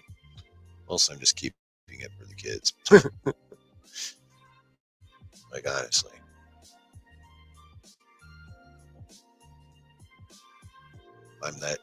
If I'm that desperate to watch a Netflix, a Netflix exclusive content,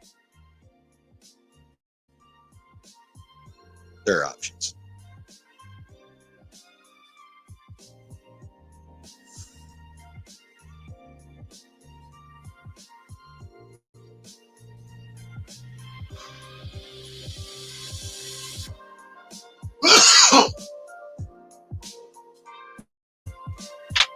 Oh, tell me what you think. Put it in the comments.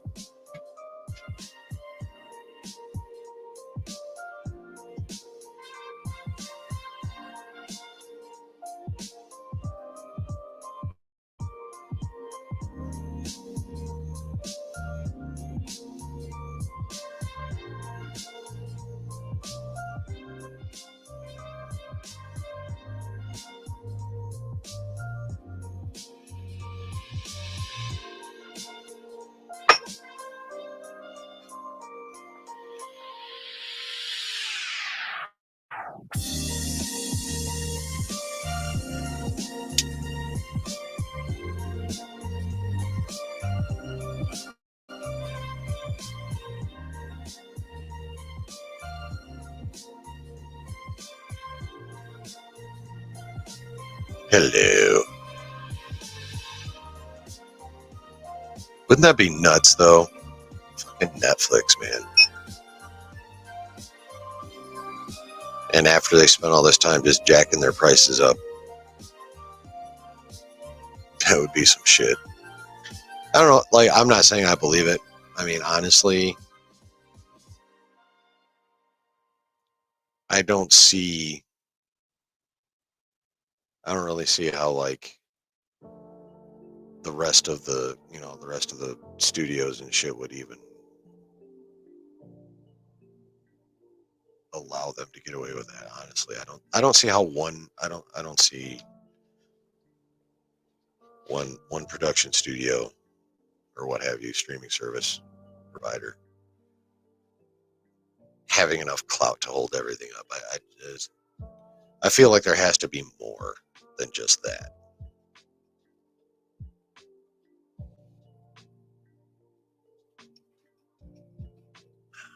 So, yeah, I'm not saying that the rumor has any. I'm not saying either rumor has any veracity, but they're fucking fun to talk about. They're fun to speculate about.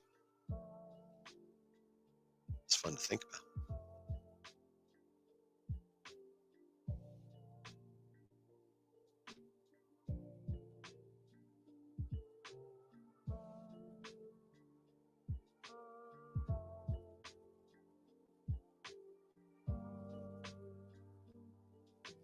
Yeah, that's all my shit, honestly. I think.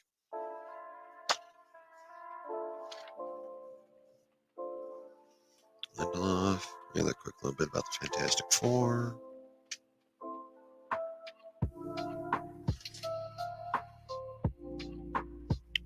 And that Marvel shit. She-Thing thing that came up. Writers Guild strike. Yep, that's all my notes. My notes is done.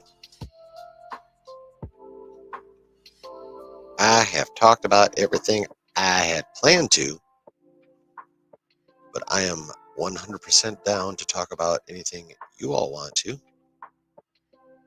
And it doesn't even have to be nerdy. It can be what the fuck ever. I don't care. I'm down to just chill and hang for a while. I mean, yeah, like if I dip now, this would literally be my shortest stream that I've ever done. And I'm really not ready to dip. I kind of want to hang out for a bit longer, honestly. So, throw me a freaking bone here. Bring something up. I don't know why I'm obsessed with maintaining my 2-hour average. I just kind of am. Watching Return of the Jedi after work, like at home, or is it still going to be in your theaters? Because I thought that was just for this weekend. Oh yeah, Guardians. Guardians is definitely happening next week. One, I like the Guardians. Anyway, you know what? I almost done fucked up there. Theaters. All right, dope. Yeah, I don't know if I'm going to be able to catch Return in the theaters, which really upsets me, but, you know, life.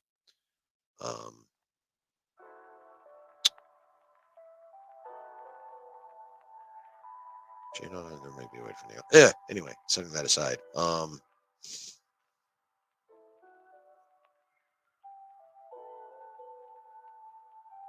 Yeah, I'm definitely going to watch Guardians. One, my wife loves Guardians. I love Guardians. And two, I have this channel, and I'm going to want to talk about it anyway. So, like, honestly, there's probably going to be some movies that if it weren't for the fact that I do this channel, that I may not even go to the theater to watch. But on the other hand, the flip side of that is I now have a really, really, really legit excuse to go watch movies in the theater now, which I love doing anyway. So, I'm taking May 5th off. Nice. Watch Guardians. Oh, don't forget, Visions drops on May 4th, too. Night Marketplace ticket. Oh, ooh, a night food market? Shit, yeah, dude, that sounds dope. I would totally be there for that if I was you.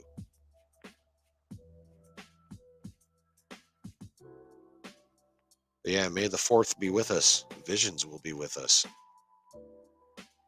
Visions will drop on Disney Plus that day. I'm looking forward to that. The trailer for it was fucking sweet. I actually probably gonna need. No, I think I'm gonna need to rewatch that trailer. Cowabunga. Oh, what's up? How you doing? Welcome. First of all, welcome to the basement. Welcome to the stream. Welcome to the chill. Visions does look very cool.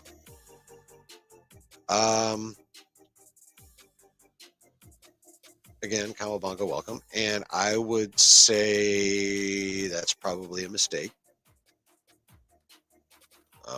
And not because I have anything against inclusion or anything, but I'm also a firm believer in, there are certain things that it doesn't matter what the social climate is like, you just don't fuck with. And that, Ben Grimm is one of those things. Now, there is an actual Marvel comic character called She-Thing. I talked about her earlier. So if they were to utilize that specific character, that's totally fucking fine. Um, would it be weird if they used that specific Marvel character instead of Ben Grimm? That would also be fucked up, but less fucked up than making Ben Grimm Bonnie Grimm.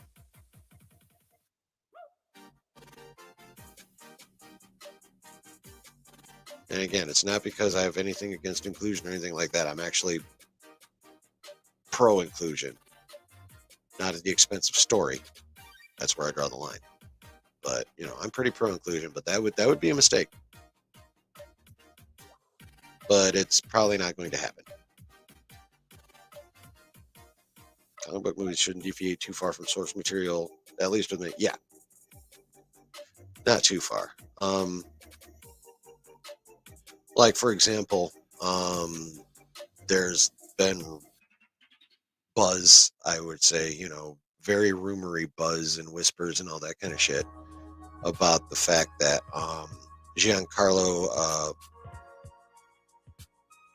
how do I forget his last name? Fucking Moff Gideon. Giancarlo Esposito. There's long been, he wants it, and there's long been rumor buzz that it could happen, and he could be the 616 MCU Professor X. It could happen, and I'd be fucking down for it. I wouldn't have a problem with a non-white Charles Xavier whatsoever.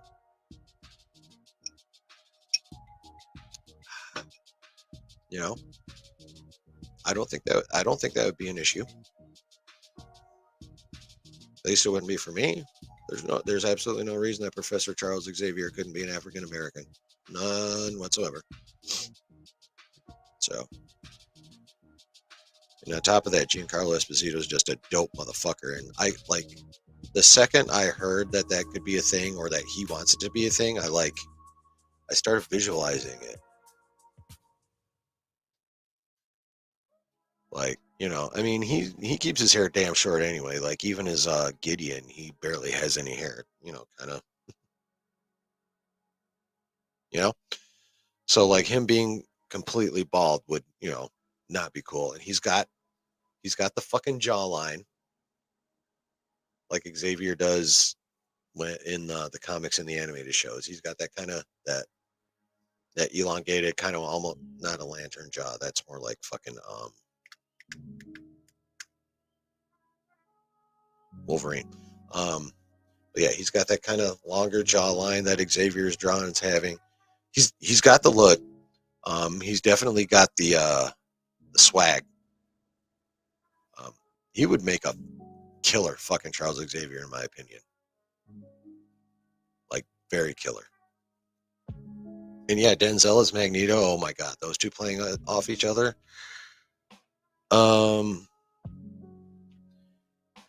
The only problem with Denzel as Magneto is the fact that you would have to educate so many people on the fact that like there are Jews in every race by blood. Not too many people understand that. And a big thing about Magneto's character is being Jewish and, being separated from his parents at Auschwitz, and that being what triggers his power. That's like so huge in his character. And a lot of people would shit their pants if they cast Denzel as Magneto or anybody non-white Jewish. So, I mean, I'd be here for it. Denzel's a phenomenal actor. I just don't think the masses would be, I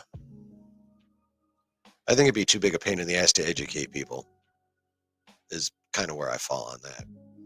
I think that'd be the only reason it'd be a bad idea to cast Denzel as Magneto, just because the level of information and education required would be enormous. And on top of that, we all know that there's a certain segment out there that wouldn't give a shit about, facts anyway. So, if it ain't white, it ain't right.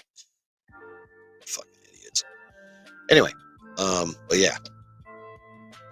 That being said,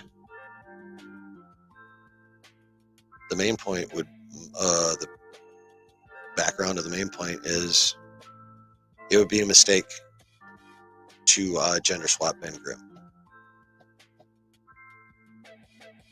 But I don't think it's going to happen. I don't see it.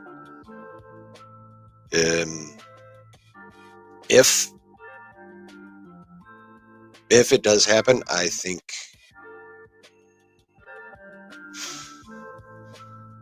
we better all start investing in straight sci-fi, because I think comics are going to be toast.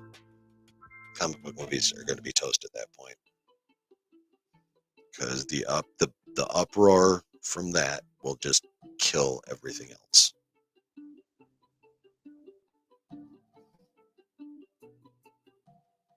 Have I been watching Melvin recently? No. I mean, full disclosure, I'm subscribed to Melvin because he actually is pretty fucking funny when he gets rolling, honestly. He's entertaining. I find him entertaining. I find him completely full of shit about a great many things, as Palpatine would say. I think his politics are complete garbage.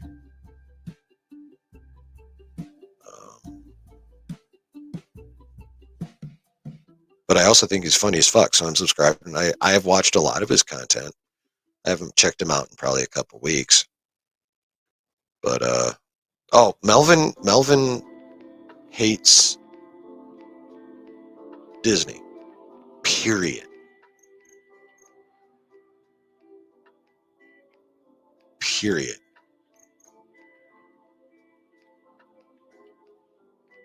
Like, he calls Disney Plus Communist Plus.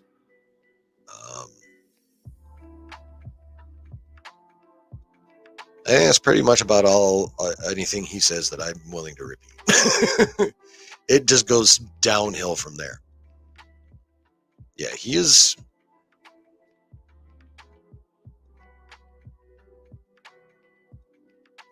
How hard do I want to go? And I'm really having trouble with the decision because of those cocktails my wife made me as to how hard I want. I know. Okay, let me take this back. I know how hard I want to go. How hard am I gonna go?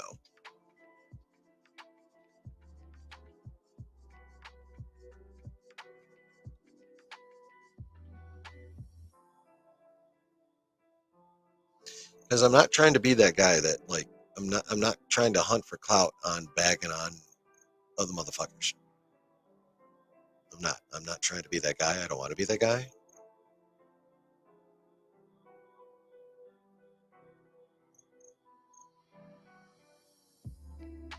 But on the other hand, I feel how I feel. Damn.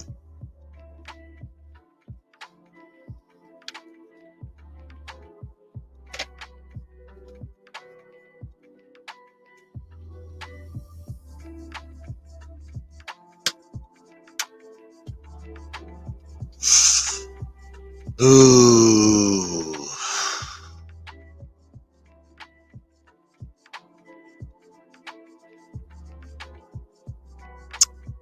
Bear with me a second. This requires serious thought.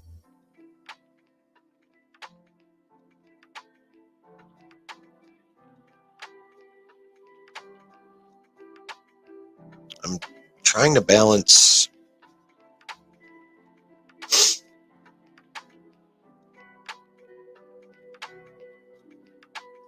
I'm trying to balance my the way I want to build my brand in this channel with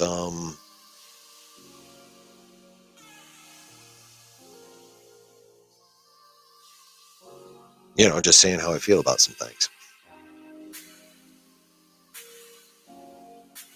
It is not an easy decision.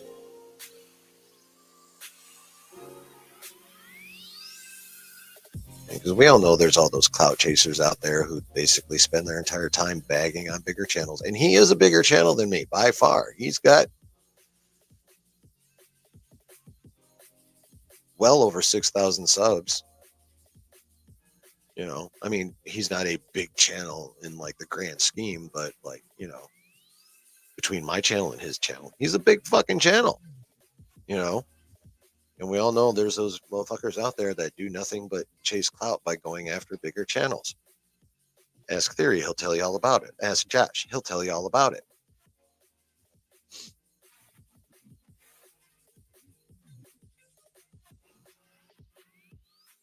Yeah, but Bane was behind a big ass fucking mask and no one could tell. Cowabunga. And by the way, again, thank you for coming. And if you haven't subscribed, please do. Like now. And also hit the like. Yeah, Gene he would make a good Mr. Freeze too. Yeah, Freeze is German in the comics. That's probably the only reason they cast Arnold in that fucking abomination they called Batman and Robin. God, that movie was horrible. I went to the theaters for that because I loved the Batman movies back then. The Keaton and Kilmer was all right. But I saw all four of them bitches in the theaters. I saw all the Burton Batman in the theaters. Actually, I saw all the Nolan ones in the theaters too. And Nolan has the best Batman. Fuck everybody. I don't care. But yeah, they could fuck around with Bane a little bit more just because you never see his fucking face. Although that was a weird ass accent that Tom Hardy gave him. So, but Bane is nowhere near as big a deal as, say, The Thing or Charles Xavier or Magneto. He's nowhere near their level. I mean, he's a big bad badass in Batman comics, but just in terms of overall villains in comic books, does he really? I did not know that. So yeah, I guess they fucked that one up too. Bad Chris. Bad Chris.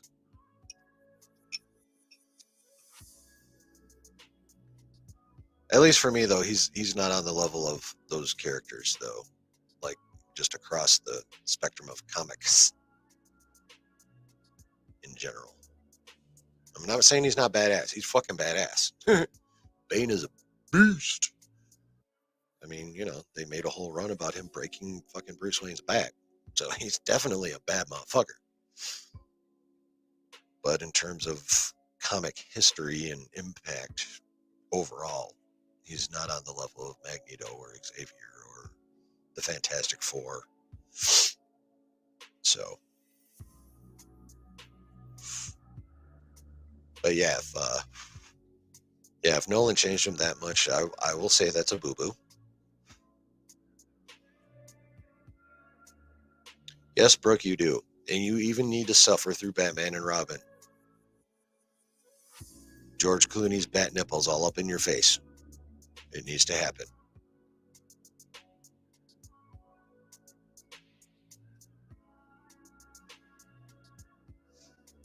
I mean,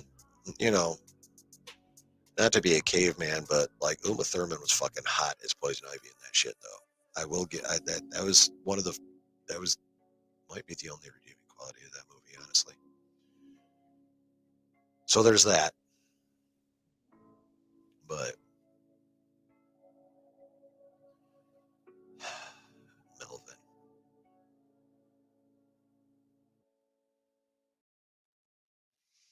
I'm going to lay off today. Y'all distracted me enough. Thank you. Because I really am not trying to be one of those people that just, tries to get noticed by going after big motherfuckers. I ain't trying to be that kind of mosquito. I mean, don't get me wrong.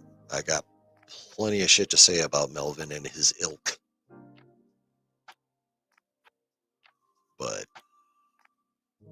maybe someday the time will be right for that. But that day is not today.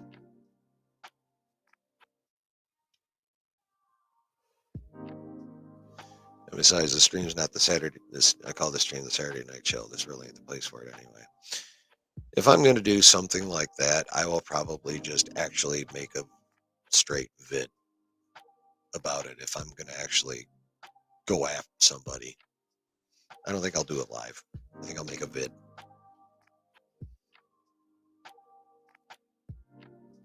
And that's if. And that's an if bigger than this forehead. So that or 5 or 6 head actually at this point. So that'll tell you something. Like I said, I ain't trying to make my mark like that.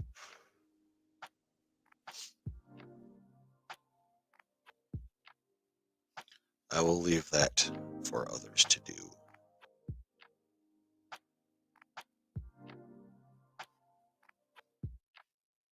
But yeah, you need to watch the Burton Batman, Brooke. How's that for some alliteration, yo? Watch the Burton Batman, Brooke.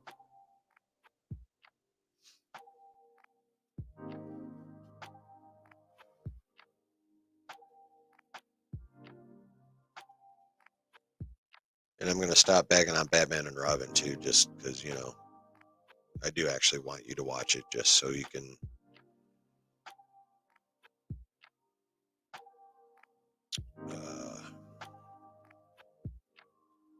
get the full feeling that the rest of us have.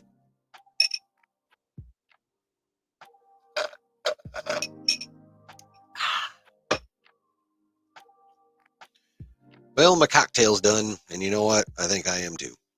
Not because I'm hammered, but, we're close enough. Things are obviously winding down. Winding down.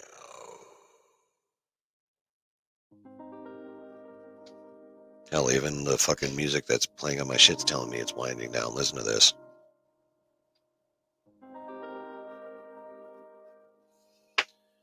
All right. I do believe I'm going to call it. Yeah. Hope you guys have fun. Thank you, everyone, for stopping in. Brooke, Justin, Sheev, Kawabonga, again, welcome. I appreciate it. Again, subscribe if you haven't. And make sure you hit the notification bell so you know when all my shit drops. And please like this video and even drop some comments after it's done. But yeah, I had a good time. I hope you guys did. I had a lot of fun talking about this shit. The rumory shit's fun. Now I know why Josh does this crap. The rumory, the speculation on the rumors is just a hoot. So, yeah, it was a fun stream. I had fun. I hope you had fun. I hope you all have a great rest of your weekend. We'll be dropping some kind of content in the next few days for sure. Thanks, Justin. Love you, man.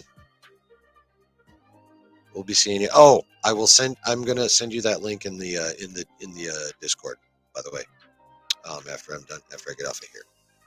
So, look out for that. Check it out. You'll need to use something Android based though. I think that might be the only caveat. But I'll send you that link regardless. Anyway, yeah. So everyone have a good rest of your evening, however long that might be, depending on where you are in the world, country, what have you. Thanks for stopping by. I always appreciate you guys coming down to the basement and hanging out with me. And as I'm hoping you're finding out, and like I always say, there's always a good time to be had when you're chilling in the basement.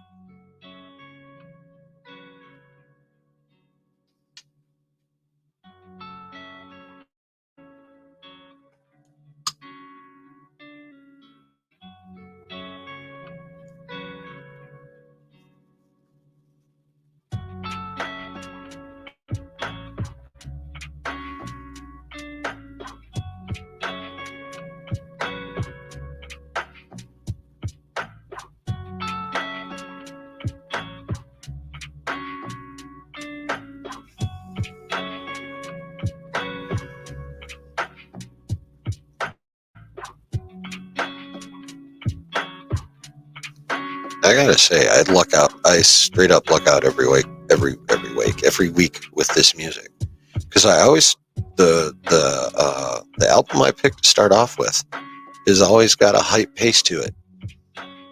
But every time, by the end of the stream, somehow it's always on this nice chill thing to finish things off the right way. It's fucking cool, and I don't even plan it. I'm not real talk. I don't fucking plan that.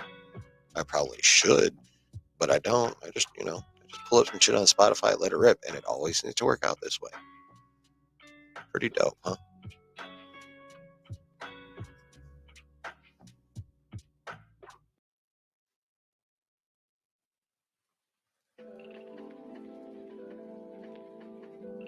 But for real, I thought this was a pretty damn fun stream. And again, thank you, Kawabonga, for coming by. I feel like you might have stopped in before, but if you did, it's been a fucking minute. So thanks for coming by, and if my memory serves, coming back. And of course, I'm always grateful to everyone that, to all the regulars, so to speak, Justin Brooke. Uh, I gotta scroll up now, damn it. Oh yeah, Gray, Anger Canadian, Alan. Thank you all for coming in tonight. Sheev, for sure, definitely Sheev. Respect to you and your channel, mine. I'm very grateful to all of you. Even if you just pop in for a second, I appreciate it.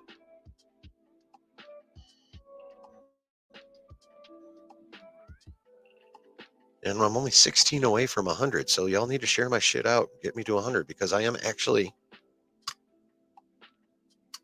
trying to put together how to do a teeny little giveaway. Like I'm trying to figure out how to do a little bit of a giveaway when I hit 100 subs. Won't be anything massive because obviously it's only 100 subs, so I'm not monetized. I can't do cool kick-ass shit like others, but I got a little something in mind. So help me hit 100 subs and you might win some shit.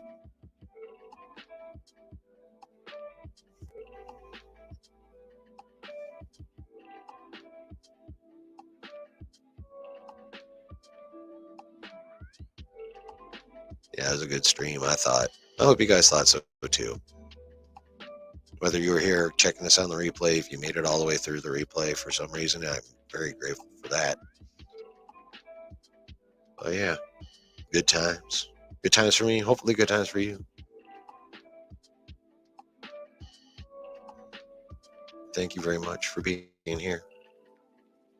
Now please, pretty please, once you've liked the stream and subscribed, I beg you, get the fuck out of my basement. I'm done. I love you guys. Thank you so much. Have a great night. Be safe. Be good to each other. Much love, everybody.